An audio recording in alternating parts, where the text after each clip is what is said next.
Well, Romain, I know that you're a Scottish whisky connoisseur, but I imagine your French champagne tasted nice again. The first on a podium since the US Grand Prix in 2013. Yeah, it was nice and cool, and as I like it. It was, unbelievable race.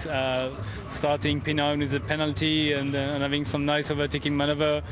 Coming back to Seb, seeing the Ferrari in front of you and trying to go for it. Then I saw his tyre blow off. It was a bit of a scary moment, and then I was crying on the last lap, so it was kind of hard to see the apex of every corner. Were you really that emotional on the last lap? It was. I think it's been 31 races without podium. It's been since USA 2013. For the guys, for what we have done, for everything we've lived, I think it was more than a race win. It's difficult, isn't it? Because the team has been through such a roller coaster of emotions, even this week. How much will this mean to all the guys who have worked so hard back in the factory, and of course you? Yeah, I was certainly not the only one having humid highs on the last lap, so I'm gonna go to see them, and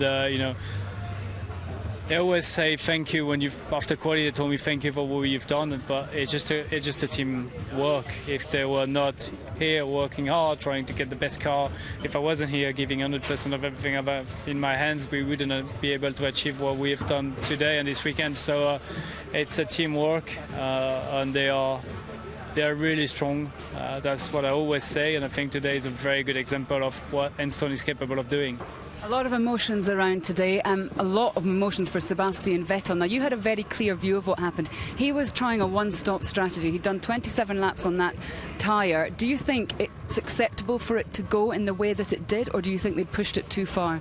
No, it's certainly not acceptable to see a tyre blow off, especially through just after Redillon and being that speed. But one stop was an aggressive strategy. I think his tyres were gone by that time, but we shouldn't see that. That's clear. It happened to Rosberg just on my mirror on Friday, and it was a scary moment. That happened in front of me again here today.